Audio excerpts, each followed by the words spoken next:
Hey guys, welcome back to my YouTube channel, Nate, and today, I was talking about the evolution of Xbox and the evolution of Nintendo consoles. Today, I'm going to be talking about the evolution of Sega consoles. I don't know why I'm saying handheld consoles. This time, I'm doing it inside so you can get a much more clearer voice, because I've been doing mine for the past few nights, so this one is a little bit better. This is also going to be counting the handhelds too, because there's not a lot of handhelds Sega created to make a full-on video, so the handhelds would also be included too.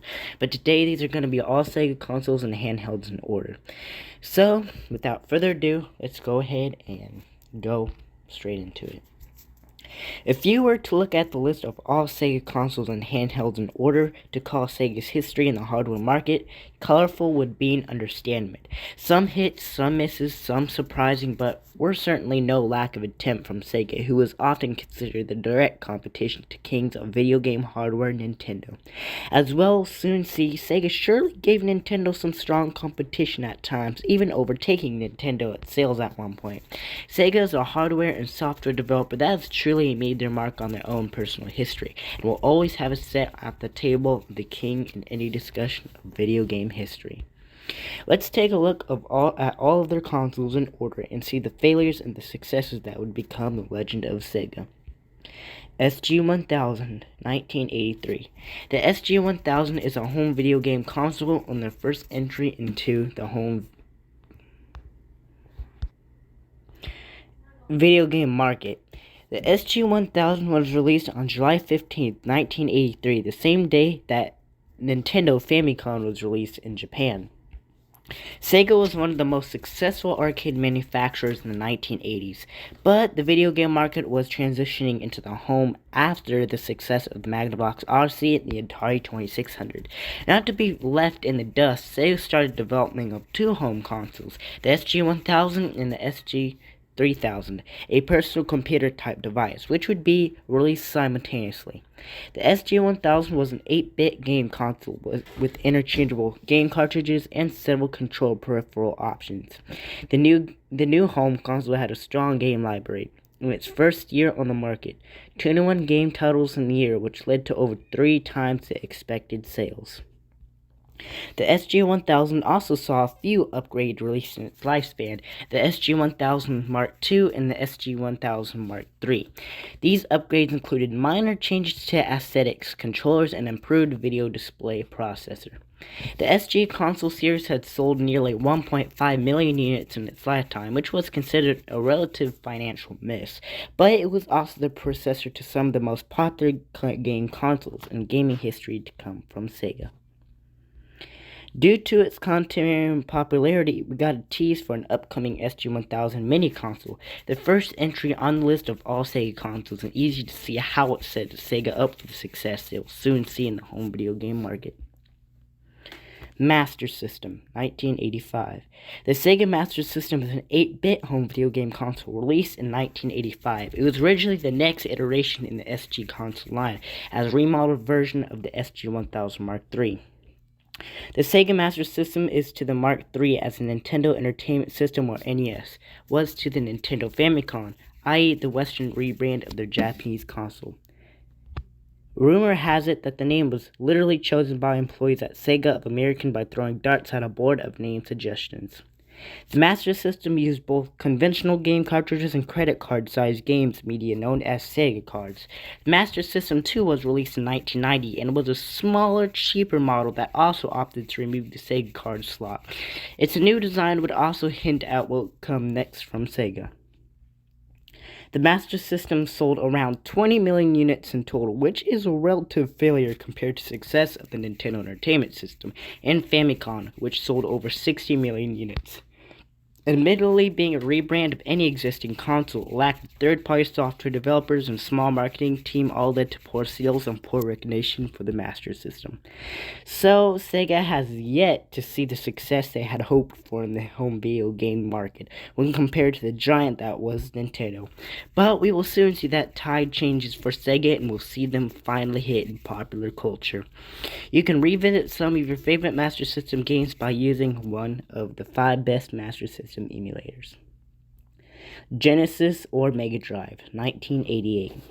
The Sega Genesis, aka the Mega Drive, is a 16-bit home video game console released in 1988 in South Korea. It was distributed by Samsung as a Super Game Boy, which the Nintendo Game Boy released in 1989.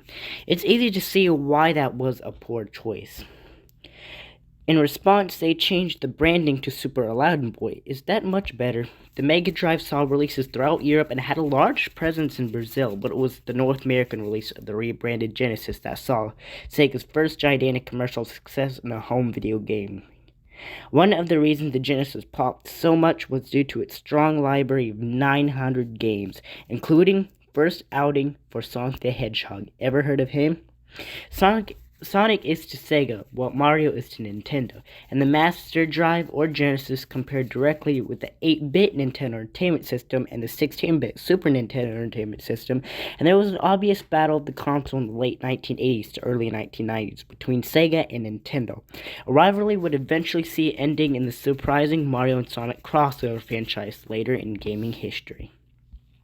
Sega entered the market with that tagline Genesis does what Nintendo. Through strong marketing efforts and a lot of hard work behind the scenes, Sega was eventually able to control 65% of the 16-bit console market share by January of 1992. This was the first time Nintendo did not lead in home console sales since 1985. We saw a ton of great titles. Check out the 31 best Sega Mega Drive games, and it was cool to see competition for Nintendo that would encourage both companies to keep the quality and quantity of the game titles coming from the gamers. It was a great time to be a Sega fan. It's still existing to think of those times when most homes with a child or teen had either Nintendo or Sega console at the television, or some lucky kids had both. And it's fun to finally be able to mark a big win for Sega. Speaking to the magical feeling of that golden Sega era, we saw that release of the Sega Mega Drive Mini, and Sega recently announced their new Mega Drive Mini 2. Game Gear, 1990. The Game Gear was Sega's offering in the 8-bit handheld game market, released in October of 1990, competing directly with Nintendo's Game Boy and Atari's Lynx, which both were released the year prior. The Game Gear shares much of its hardware design from the Master System and can even play many of the Master System games using an adapter. Game Gear had many technological advantages over its competition, such as the most obvious one, a full-color backlit screen.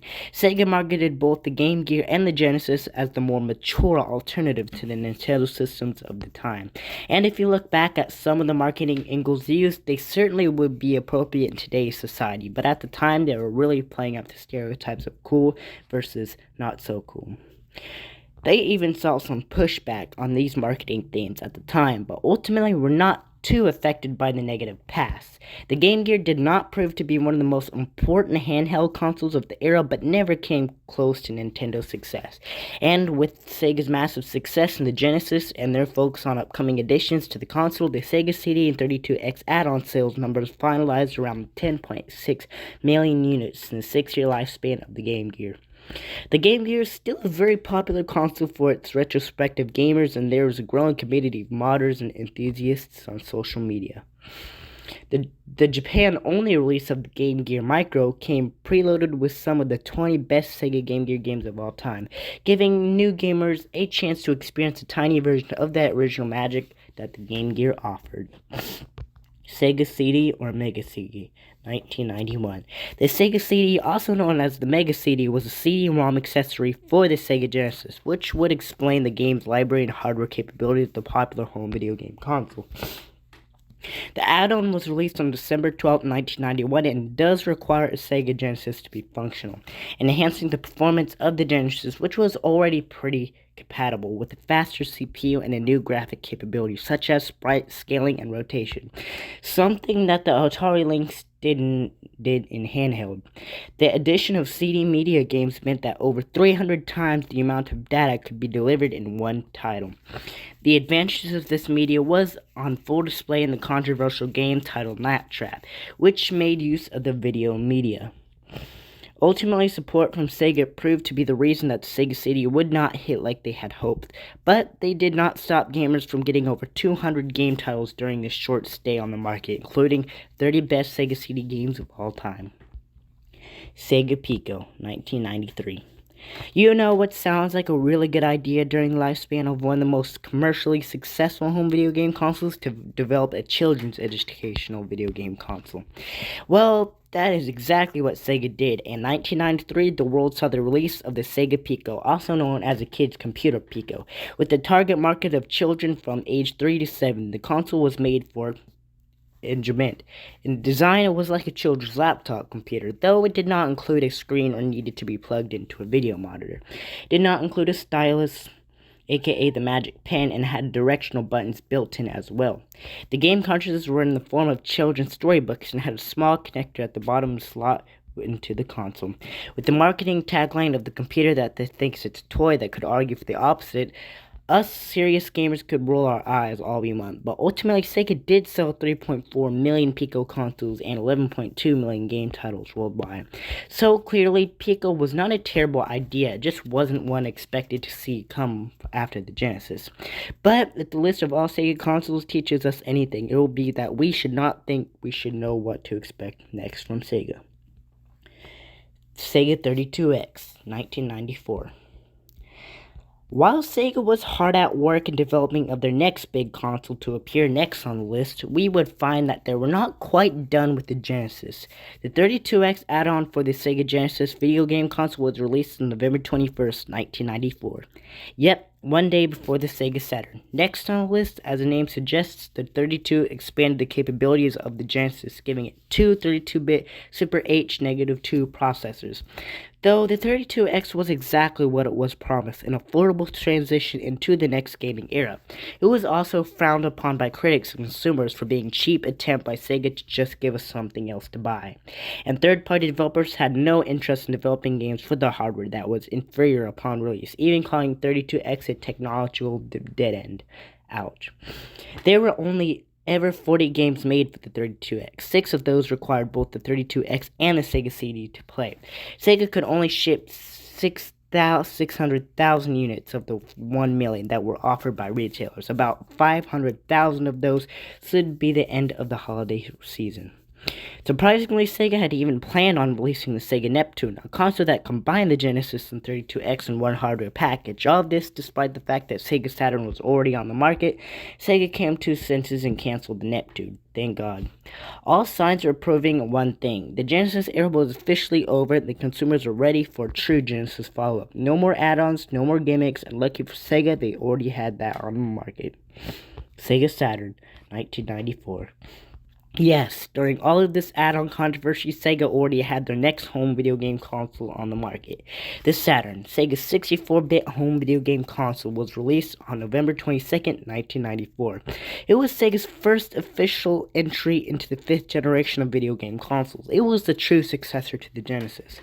The Saturn had a dual CPU architecture, 8 processors, and a CD drive, making it one of the most technological advancement systems of the time release. And while it did not prove to be more popular than the Sega 32X and was though of a pretty cool console, it did not live up to the expectations of success of the Genesis. The Sega Saturn eventually went on to sell just over 9 million units, which was technically commercial failure, next to the sales of the Nintendo 64, which sold nearly 33 million. And it will be a few more years before we see anything truly exciting from Sega. You can play 30 best Saturn games of all time, one of the 5 best Sega Saturn emulators of 2022. Sega Nomad, 1995. The Genesis Nomad, also known as the Sega Nomad, was a handheld game console released in October of 1995. It is often forgotten entry in the history of all Sega consoles and handhelds, but an important one nonetheless. The Nomad was a portable version of the ultra-popular Sega Genesis home video game console. It played original game cartridges from the Genesis, making use of the 500-plus game titles available at the time of the launch. And it was also the commercial version of the Mega Jet, a portable version of the Genesis used on airline flights. The Japan required an external screen and power source. At the time, the Nomad was the only portable game console that had a built-in screen and could also connect to home televisions. We would be repairing ourselves here, but like many times in the past, the Nomad had a lack of support, which resulted in a lack of sales during its short lifespan. At the time of launch, Sega was already supporting the Saturn. Genesis games Game Gear and Pico Master System, Sega CD, and the 32X, so to say they were just stretched thin, would be under the understatement. The Nomad sold around 1 million units and was considered a failure like several of the other offerings mentioned in the sentence above. Though the Nomad is often considered Sega's final attempt at handheld hardware, we eventually see that still last entry for us, not counting the Game Gear's Mini. Stay tuned for that. Dreamcast, 1998. The Dreamcast was Sega's 128-bit home video game console, released on November 27th, 1998. Sega set the stage for the sixth generation of video game consoles, the Dreamcast being the very first in that era, launching years before the PlayStation 2, GameCube, and Xbox. The Dreamcast was a home to some of the most remarkable game titles from Sega, including the Sonic Adventure and Chumo franchise, some of our favorites, along with a ton of third-party titles you are surely familiar with. In total, over 600 game titles were released in the short lifespan of the Dreamcast. We even made a list of 60 best Dreamcast games of all time, because there were many great games once mentioned too. Sadly, the Dreamcast followed similar trends in Sega's hardware history, a powerhouse of consoles with some pretty incredible game titles, but set against some of the stiffest competition in the video game industry. The impending boom of the PlayStation 2, the very first Xbox, and the Nintendo GameCube were all incoming. Poor sales and company changes in leadership, which seemed to come every few years for Sega, ultimately proved to be too much to handle. The Dreamcast was officially discontinued in March of 2001, and Sega finally resignated itself to be a third-party software publisher for the foreseeable future. The Dreamcast would also prove to be Sega's final home video game console after nearly 20 years in the market. It would not be the last we would see from Sega, but the Dreamcast was absolutely one of the biggest achievements in history of all of Sega consoles, one that would hold dear and console that will not soon forgotten if ever. We still revisit the incredible game library to this day, and Dreamcast support has become a mainstream on most of the best handheld consoles, the ones that focus on retro game emulation. While most think of the Dreamcast as Sega's final page in the history book of video game hardware, and it would be a pretty cool place to finish this article, there was one last page left to be written. Advanced Picobina, 2005. Yes, Sega's final entry in the history book of video game hardware, besides the mini remakes, would be a handheld console, but not that kind of super cool gaming you might expect or hope for. Sega's final game console was the Advanced Picobina. The Advanced Picobina, also known as Bina or Bina Lite, was Sega's second offering in the children's educational video game world. As their follow-up to the surprisingly successful Pico console, the Advanced Picobina was another learn-while-playing type console, now with a built-in screen. That's right, the Pico was now fully handheld and portable. The console also supported multiplayer features and parental controls, selling around 4.1 million Advanced Picobina consoles and 20 million game titles. Sega once again launched all the way to blink at us real gamers. Obviously, the kind stuff sells too, so what are to we judge? To look at the company like Sega and Company would obviously include on the Mount Rushmore of video game console makers. A company that gave us that Sega Genesis, the Sega Game Gear, and the Sega Dreamcast. You don't expect their last outing in the hardware to be a children's educational handheld and a financial success at that. But that is the colorful history of Sega. You don't know what to expect, and all we can do is just accept it for what it is. I'm sure you can all predict what I'm about to say next. We would love to see Sega have one last win in the hardware market. It's risky to come back after all this time and try again, and it would be terrible to see them fail again. But wouldn't it be awesome to see Sega announce something amazing and it comes out alive so far in the world? Hopes for them in a perfect world. But that was it. I hope you guys liked this video. Make sure to subscribe, and tomorrow I'll be talking about the evolution of Sega. Not Sega, the evolution of Atari. So, I'll see you guys next time. Bye.